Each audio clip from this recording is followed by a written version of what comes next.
ಆಗಮಿಸಿದಂತೆಲ್ಲ ಬಸವಾಭಿಮಾನಿಗಳೇ, ಇಂದು ಬಸವ ಸಂಸ್ಕೃತಿ ಅಭಿಯಾನ ಯಶಸ್ವಿಯಾಗಿ ಪ್ರತಿ ಜಿಲ್ಲೆಗಳಲ್ಲಿ ಅಭಿಯಾನವನ್ನು ನೆರವೇರಿಸಿ ಇವತ್ತು ಇಲ್ಲಿ ಸಮಾರೋಪ ಸಮಾರಂಭದಲ್ಲಿ ನಾವೆಲ್ಲರೂ ಕೂಡ ಇದ್ದೀವಿ. ಇವತ್ತು ನಾವು ನಮ್ಮ ಜನಪ್ರಿಯ ಮುಖ್ಯಮಂತ್ರಿಗಳಂತ ಸನ್ಮಾನ್ಯ ಶ್ರೀ ಸಿದ್ದರಾಮಯ್ಯ ಸಾಹೇಬ್ರನ್ನ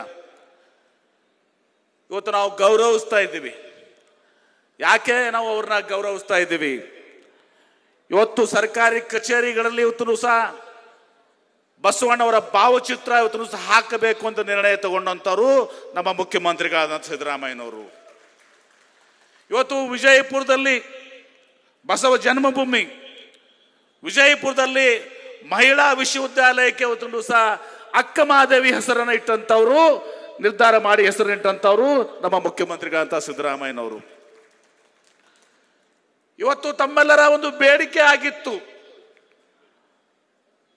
ಅಣ್ಣ ಬಸವಣ್ಣವರ ಅವರನ್ನ ಇವತ್ತು ಸಹ ಕರ್ನಾಟಕ ರಾಜ್ಯದ ಸಾಂಸ್ಕೃತಿಕ ನಾಯಕ ಅಂತ ಘೋಷಣೆ ಮಾಡಬೇಕು ಅಂತ ಹೇಳಿ ತಮ್ಮ ಮನವಿ ಪೂಜ್ಯರು ಎಲ್ಲರೂ ಕೂಡಿ ಹೋಗಿ ಅವ್ರನ್ನ ಭೇಟಿಯಾಗಿ ಕೊಟ್ಮೇಲೆ ಕೇವಲ ಒಂದು ವಾರದಲ್ಲಿ ಸಚಿವ ಸಂಪುಟದಲ್ಲಿ ಕರ್ನಾಟಕ ರಾಜ್ಯದ ಸಾಂಸ್ಕೃತಿಕ ನಾಯಕ ಅಣ್ಣ ಬಸವಣ್ಣನವರು ಅಂತೇಳಿ ಘೋಷಣೆ ಮಾಡಿದಂಥವ್ರು, ನಿರ್ಣಯ ತಗೊಂಡಂಥವ್ರು ನಮ್ಮ ನಾಯಕರಾದಂಥ ಮುಖ್ಯಮಂತ್ರಿಗಳಾದ ಸಿದ್ದರಾಮಯ್ಯನವರು. ಹೀಗೆ ಅನೇಕ ವಿಚಾರಗಳನ್ನ ಇವತ್ತು ಸಹ ನಮ್ಮ ಕೆಲಸವನ್ನು ನಮ್ಮ ಪರವಾಗಿ ಸನ್ಮಾನ್ಯ ಮುಖ್ಯಮಂತ್ರಿಗಳು ಮಾಡಿದ್ದಾರೆ. ಇವತ್ತು ಬಹುಶಃ ಅವರಲ್ಲಿಂತ ಬಸವಣ್ಣವ್ರ ಬಗ್ಗೆ ಅವ್ರಿಗೆ ಇರುವಂಥ ಗೌರವ, ಅವರ ತತ್ವ ಸಿದ್ಧಾಂತಗಳಲ್ಲಿ ಅವರಿರುವಂಥ ನಂಬಿಕೆ, ಬದ್ಧತೆ ಬಹುಶಃ ಬೇರೆ ರಾಜಕಾರಣಿಗಳು ನಾವು ಒಂದು ಸಹ ಅನೇಕ ಜನ ಲಿಂಗಾಯತ ರಾಜಕಾರಣಿಗಳು ಅವರಲ್ಲಿ ಇವತ್ತು ಸಹ ನಾವು ಕಾಣೋದಿಲ್ಲ. ಅದನ್ನು ನಾವು ಸಿದ್ದರಾಮಯ್ಯ ಸಾಹೇಬರಲ್ಲಿ ಇವತ್ತು ಸಹ ಕಾಣ್ತೀವಿ. ಇವತ್ತು ನಾನು ಜಾಸ್ತಿ ಮಾತನಾಡಕ್ಕೆ ಹೋಗೋದಿಲ್ಲ. ಈಗ ಅವ್ರನ್ನ ಗೌರವಿಸಿ ಮುಖ್ಯಮಂತ್ರಿಗಳು ಮಾತನಾಡಿದವರು. ಇವತ್ತು 12ನೇ ಶತಮಾನದಲ್ಲಿ ಅಣ್ಣ ಬಸವಣ್ಣವರು ಬಸವಾದಿ ಶರಣರು ಎಲ್ಲ ಕಾಯಕ ವರ್ಗದ ಜನರನ್ನ ತೆಗೆದುಕೊಂಡು ಅನುಭವ ಮಂಟಪ, ಅಮ್ಮನವ್ರು ಹೇಳ್ತಾ ಇದ್ರು ವಿಶ್ವವಿದ್ಯಾಲಯ ಅಂತ ಹೇಳಿ, ಅನುಭವ ಮಂಟಪ ಜಗತ್ತಿನ ಪ್ರಪ್ರಥಮ ಪಾರ್ಲಿಮೆಂಟ್, ಅದು ಜಗತ್ತಿನ ಪ್ರಪ್ರಥಮ ಪಾರ್ಲಿಮೆಂಟ್. ಅಲ್ಲಿ ಕೂಡಿಕೊಂಡು ಅದನ್ನು ಸಹ ಎಲ್ಲ ಕಾಯಕ ವರ್ಗದ ಶರಣರನ್ನ ತೆಗೆದುಕೊಂಡು ಅಲ್ಲಮ್ಮ ಪ್ರಭುಗಳ ಒಂದು ನೇತೃತ್ವದಲ್ಲಿ ಇವತ್ತು ಬಸವ ಧರ್ಮವನ್ನು ಹುಟ್ಟಿ ಹಾಕಿದರು.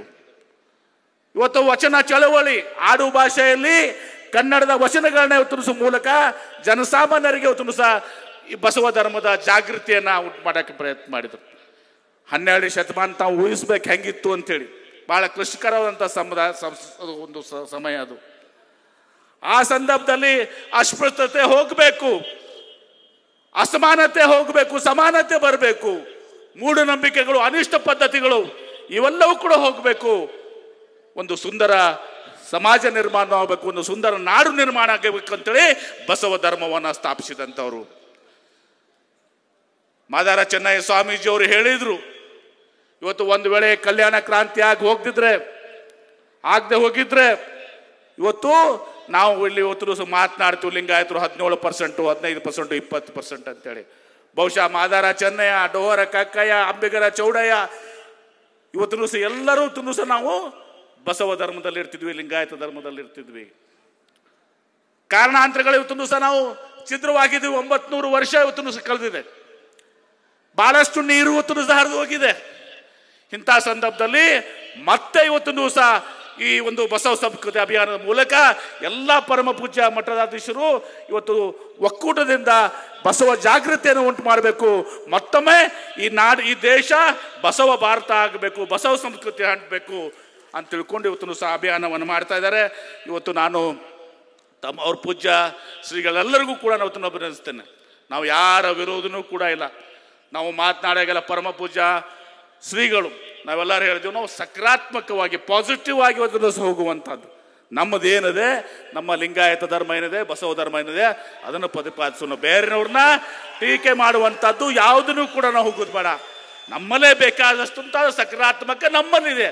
ಬೇರೆಯವ್ರನ್ನ ಟೀಕೆ ಮಾಡುವಂಥದ್ದು, ಇದು ಮಾಡುವಂಥದ್ದು ಹೋಗೋದು ಬೇಡ. ನಮ್ಮ ಧರ್ಮ ಇವತ್ತು ಸಹ ಪ್ರಸಾರ ಆಗಬೇಕು. ಇವತ್ತು ಬಸವಣ್ಣವರ ಏನು ಬಸವ ಧರ್ಮದೇ, ಕನ್ನಡ ಧರ್ಮದೇ, ಇದು ಜಾಗತಿಕ ಧರ್ಮ ಆಗಬೇಕು, ಬಸವ ಭಾರತ ಆಗಬೇಕು, ಬಸವ ಸಂಸ್ಕೃತಿ ಆಗಬೇಕು. ಆ ದಿಶೆಯಲ್ಲಿ ನಾವೆಲ್ಲರೂ ಕೂಡ ಪ್ರಯತ್ನವನ್ನು ಮಾಡೋಣ ಅನ್ನುವಂಥದ್ದಲ್ಲಿ ಇವತ್ತು ಹೇಳಿ, ಇವತ್ತು ನಮ್ಮ ಮುಖ್ಯಮಂತ್ರಿಗಳಿಗೆ ನಾವು ಗೌರವಿಸ್ತಾ ಇದ್ದೀರಿ.